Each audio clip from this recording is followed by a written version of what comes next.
Hello and good evening. I'm Ramesh Ramachandran and you're watching Gravitas on WION, the only definitive Indian channel with a global perspective that brings you top stories from South Asia and around the world. Over the next 1 hour, we will focus on 3 key issues.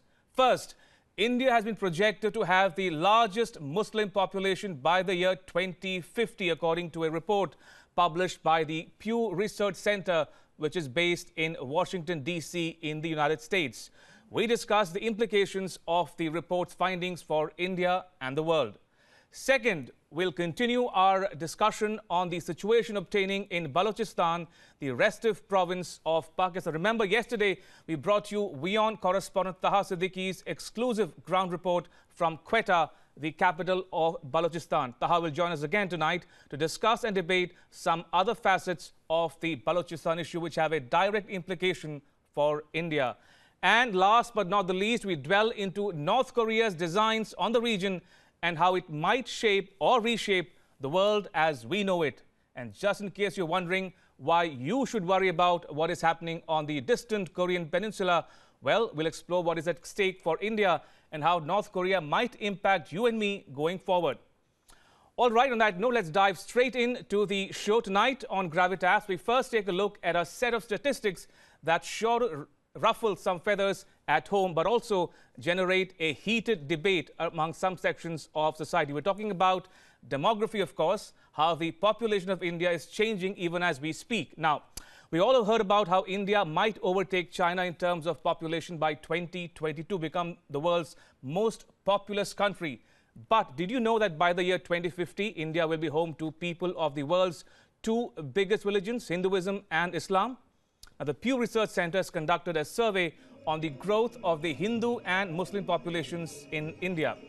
The report says that by the year 2050, India will be home to people of the world's 2 biggest religions, meaning 1.3 billion Hindus and 311 million Muslims. It says the Indian Muslim population tends to be younger in age than the Hindu, 22 versus 26. Also, that Muslims have a little over 3 children per woman compared to 2.5 for the Hindus. But Hindus will still make up more than 76% of the total population. So, what is this so-called majority-minority syndrome? Does it exist in India? Let's pull out the next graphic for you. Partition, dating back to 1947, is seen by scholars as the first manifestation of this syndrome. It suggests a breakdown of trust between majority and minority populations. Intergroup relations or interfaith relations are perverted and they play antagonistic games. Groups make unrealistic demands on one another and raise imaginary grievances. Also, it could result in discrimination and marginalization or even exclusion. All right, to discuss this and related issues, I have a very eminent personality joining me tonight, Ambassador Talmiz Ahmed, a distinguished diplomat and former Indian ambassador to Saudi Arabia, Oman and the UAE. He joins me tonight from Dubai. Thank you, Ambassador Talmiz Ahmed, and welcome to Gravitas. Also joining us on the show will be Ms. Bhaswati Mukherjee, a former Indian ambassador to the Netherlands. Now, Ambassador Talmiz Ahmed, coming to you, I know you bring a lot of experience and wisdom into the debate tonight on account of your knowledge of international affairs and keen interest in history, the intersection of religion and politics, or diplomacy, if you will. I want to begin by asking you, Ambassador Ahmed, the report says that there will be 311 million Muslims in India by 2050. Now, it hints that India could overtake Indonesia as the country with the largest Muslim population by 2050. Now, not for a moment do I intend to sound alarmist here. The report also notes that India will continue to house the largest number of Hindus in the world, with the Hindu population estimated to rise to 1.3 billion. Your thoughts, Ambassador Ahmed? You know, I don't attach any great significance to these figures. We are already the 2nd largest Muslim population. Right. So just because there is a marginal slowdown in the case of Indonesia, we become the largest in about 40 years. What is the significance of this? We don't even know officially the present Muslim population in our country. We have estimates which have been ranging from 160 million to about 200 million. On such a fragile basis, you cannot extrapolate and to go on to about 40, 50 years. But again, the second point is, what is the special significance of this? Right. We have found that every decade, there is a slowdown in the Muslim fertility rate. For example, from 1991 up to 2001, it was about 30% growth. And now you find that it is about 25% growth. So there are significant decreases that take place every decade as we go along. Indeed. Coming to you, Ms. Mukherjee, I hope you are able to hear me. Yes, before I pose the same question to you for your thoughts, I also want to point out that in a larger report, the Pew Research Centre has said that Muslims are the fastest growing religious groups in the world. It has projected the Muslim population will increase faster than the world population as a whole. Now, how is it going to affect countries of the world, India included, Ms. Mukherjee? And let me first speak about India. Right. The Muslim population in India. You know, as a secular Indian, I have never gone by whether we have the world's largest Muslim population or second largest Muslim population. Right. What is important is that our Muslims, in the democracy that we live in, are fully integrated into a secular democratic system, which is India. And in that event, it doesn't really concern me if their numbers increase so that we become the world's largest Muslim population. That's the first point I wanted to make. Okay. Now, the second is that I do not want to add to this hysteria about Islamophobia. Right. That having more Muslims in a country is dangerous to democracy or to secularism, etc. If the Muslims who are increasing in other parts of the world are adhering to fundamentalist ideologies which are inimical to international peace and security as the IS, then indeed it is a matter of concern, because the IS actually is not a large force.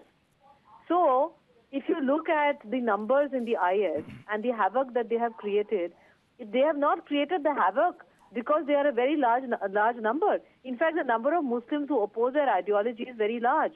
So we have to take these things in a proper perspective. All right. That is the take that I have. Fair enough. Coming back to you, Ambassador Ahmed. Now, before I open up the debate further and talk about specifics, now I want to ask you to give me an overview, as it were.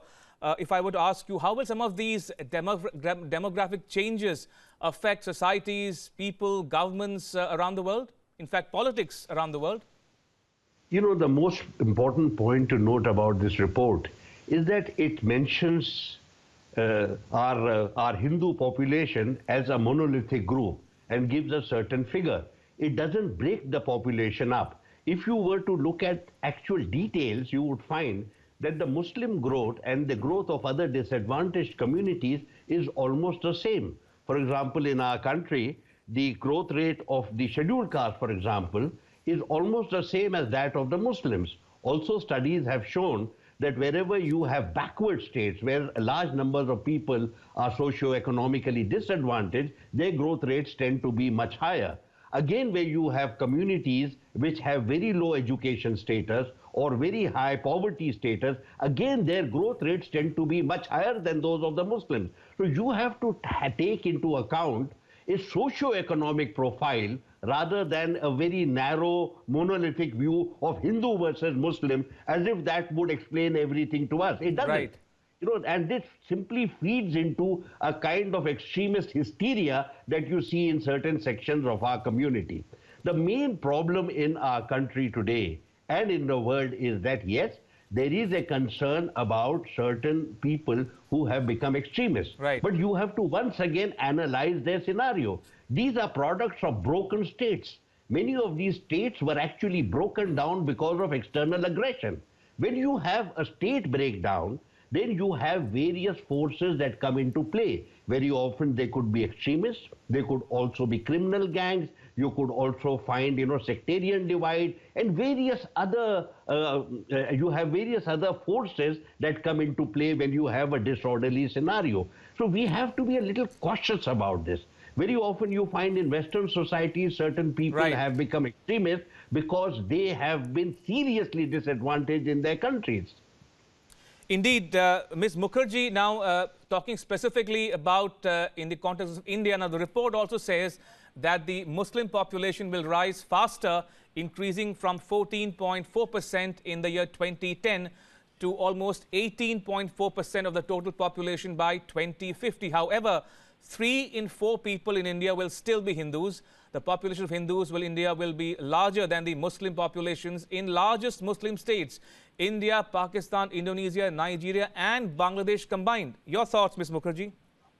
Actually, it doesn't really bother me at all. Okay. If we become the world's largest Muslim state, our Indian Muslims are Indians first. Absolutely. They're Muslims second. Like I am a Indian first and a Hindu second. So it really doesn't affect me at all. What affects me is that we should not allow our Muslim population to get marginalized. We should concentrate on their development. If they are having large families and they are living in poverty, they could get marginalized.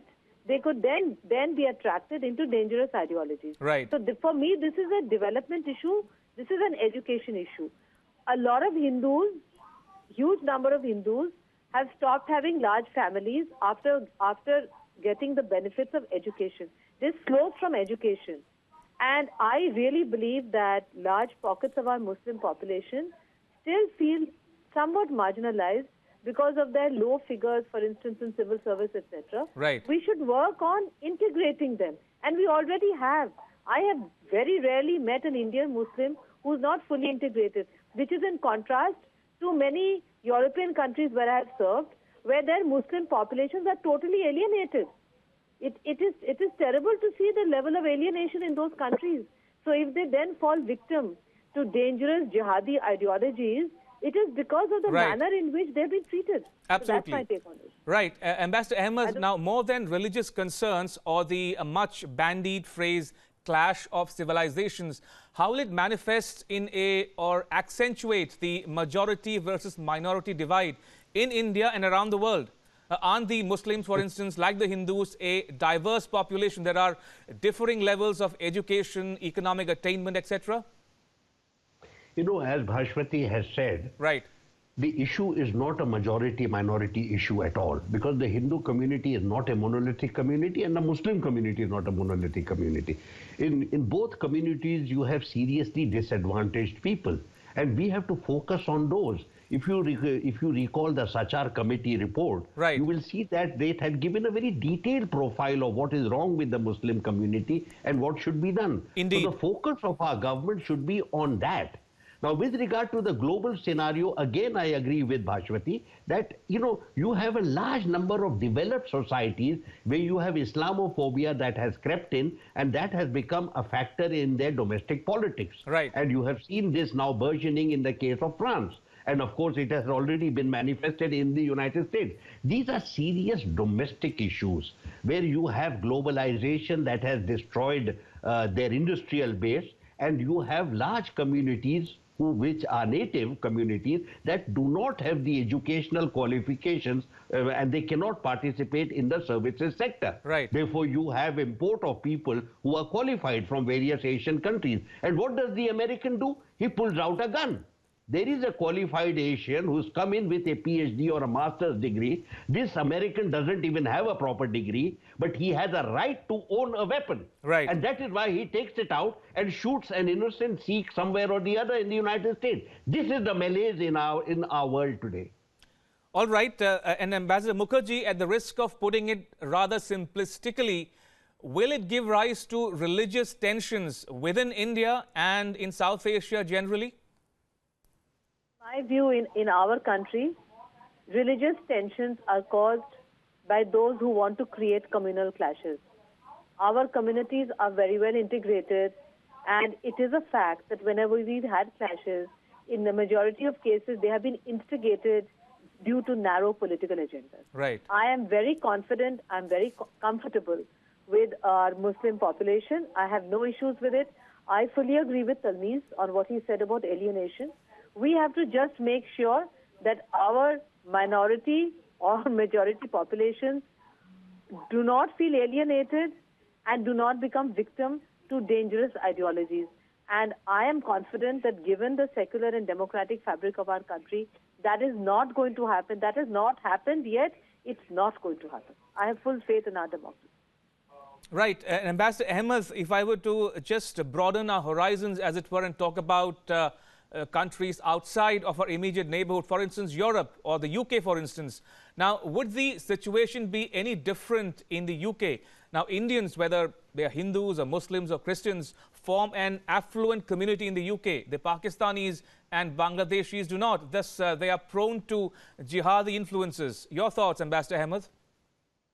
You know, in Western societies, you see a sense of crisis. This is a crisis due to very low growth rates. You have a disenchanted and disqualified population. You have a rebellion against globalization and rising anger. People have become narrower in their perspective. And whenever you have these serious issues where you have a large number of misfits and who are called losers, you find them turning their weapons against the immigrant population. The immigrant population may not have done anything at all wrong. They may be highly qualified, they may be extremely good citizens, but you see the burgeoning rage directed on the basis of racism and on the basis of communalism. This is a disease that has now captured Western Europe, and I think that large parts of the West of Western society are today experiencing it. You see the rise of right-wing elements who are unabashedly racist and communal in their discourse. This is something we have to seriously worry about, because assaults are being perpetrated against our people, against people who have migrated legally and are very highly qualified, but they are being attacked and some of them are being killed. This is something that Western societies have to seriously address. But instead of doing that, what I find is many of their politicians have emerged from the woodwork, from the extreme right wing, and are today pandering to this sense of fear and hate and rage of their disadvantaged communities. Right, and Ambassador Mukherjee, since Ambassador Ahmed was referring to Europe and the UK, for instance, in France, the younger generation of Muslims tend to live on the periphery of cities. There's unemployment, there is disaffection, and they have no stake in the system. So what are the implications going forward, Ambassador Mukherjee? There are two sides to the coin. You know, I've lived many years in France, and I was ambassador there and in Netherlands. Right. Let me point out two issues here. One is that the French try to deal with their immigrants through a policy of inclusiveness, which did not work because it did not take into account the specificities of the immigrant culture. Right. On the other hand, in Netherlands, the Dutch tried to treat it by calling them guest workers, allowed them to remain the way they are. It also did not work out because they then stuck out like a sore thumb in the society. Right. So, in both cases, I would say that the Europeans acted with the best of interest. They actually did not anticipate that what they were doing was not going to result in a homogeneous society or in a multicultural society. Now what has happened is that these immigrants have become totally alienated, and the Europeans, the mainstream Europeans, don't know how to deal with it. Right. The first issue is that the greater the number of terrorist attacks, it's like a vicious circle, the greater the amount of alienation against these people, against the immigrants. But most of the immigrants, most of the Algerian population in France, they have completely condemned these developments. They don't support it at all. Right. So it is ridiculous to say that they are responsible for it. A lot of these people have gone to Syria, they've gone to Iraq, they've come back with a different culture. Now the issue is, what in the first instance caused the breakup of these states, Syria, etc.? This was Europe meddling in affairs outside its areas of competence. It was United States meddling in areas outside its area of competence, resulting in failed states, resulting in dangerous ideologies, which have come back to trouble them in their own backyard. And as Salmeez has rightly pointed out, resulting in attacks on innocent Indians because they may look like a Muslim, they may look like a Syrian, they may look like a jihadi. This is absolutely ridiculous. We have to condemn it. We as a country, we have to stand up for our rights, and we have to insist on the safety of our Indian population. Whether they are Muslim or Sikhs or Hindus or Christians, it doesn't matter. We are a secular country. Absolutely. We must insist on the safety and security of our Indian diaspora abroad. That's very what I true. think. Very true. Ambassador Talmiz Ahmed, now how is it likely to affect the discourse in the Indian subcontinent, given that one particular country in our neighborhood views certain conflicts in religious terms as a Hindu versus Muslim issue? I'm not sure there's going to be any significant change. All right. I'm not sure there's going to be, look at the numbers we are talking about. Assuming that an Indian Muslim population is, say, 200 million today and is likely to become 300 million after 40 years, right. What difference is it going to make as far as India-Pakistan relations are concerned? The Indian Muslim community has never had any interest in Pakistan. They have never been attracted to the idea of Pakistan or to Pakistan's politics or to the Pakistan's economic scenario. Hardly any Indian really migrated to Pakistan. Right. If you recall, at that time, this Pakistan was a conspiracy of the British imperialist power as it was retreating, and has left behind a huge wound in the subcontinent, which is still with us. But it has nothing to do with the Indian Muslim community. The overwhelming numbers of the Indian Muslim community did not support partition and did not go to Pakistan. Only those which were already divided states like Punjab and Bengal, people were forced to go across. The total number of Indian Muslims who migrated was a fraction, was a very insignificant number, possibly just 1 million or so. And therefore, we have to be very clear about it. The Indian Muslim community was not responsible for the partition of the country. This was a result of very high politics and embraces a wide section of the top leadership of our country and the retreating power and the retreating imperialist power. The Indian Muslim community should not be stigmatized with this guilt as if we were responsible for the partition of the country. Indeed, the Indian Muslims have paid the heaviest price because of the partition of the country. All right. Unfortunately, we're running out of time, but very quickly, Ambassador Mukherjee, what are the implications, lessons one can learn insofar as integration, multiculturalism, pluralism, diversity or tolerance goes, especially democratic values? Your thoughts, Ambassador Mukherjee?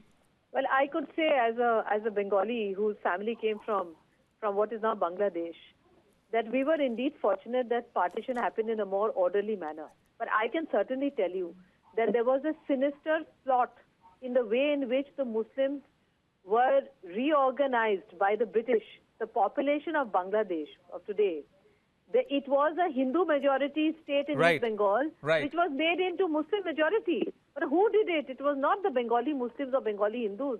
It was the British. It was a conspiracy by the British to divide us, to colonize us, and to leave us permanently in the solution. And I can tell you, which is outside your topic of your discussion, that when Brexit will happen, if Scotland breaks, well, I can say that divide and rule has come home to roost. That's what I would say. All right. Very quickly, Ambassador Ahmed, your concluding thoughts. Can India be a beacon of hope, as it were, for the West, which seem to be out of sync with some of the, the civilizational values that one sees or encounters in our neighborhood here? See, let us be very clear. India's salvation and the salvation of all its communities lies in a very strong democratic and secular order. This secular order has to be accommodative, it has to embrace all the people, and it should celebrate the multicultural tapestry that we have. The concerns that we have is that we find evidence of certain sections of our majority community actually rejecting this idea of India and coming up with a much narrower vision that is much more militant, much more aggressive, and actually hostile to the idea of a democratic secular system. I think we have to be deeply concerned about it. That is a domestic challenge. As far as the Indian Muslim community is concerned, be completely confident in the fact that the Indian Muslim community is patriotic. Its salvation lies in a strong democratic and secular order, and you will find them as serious in contributing to the national interest as any other community here. But they need to be treated well. They need to be, some of their legitimate concerns need to be addressed, and they have to be brought into the mainstream, and they have to be assured that they will enjoy safety in terms of their person, safety in terms of their property, and that their unique cultural dignity that is assured to them will also be honored by the Indian state. All right, on that positive or optimistic note, I want to end this segment of the debate on Gravitas. I want to thank Ambassador Ahmed and Ambassador Mukherjee for joining us tonight on Gravitas. Time for a short break. More news on the other side. Stay tuned to Gravitas.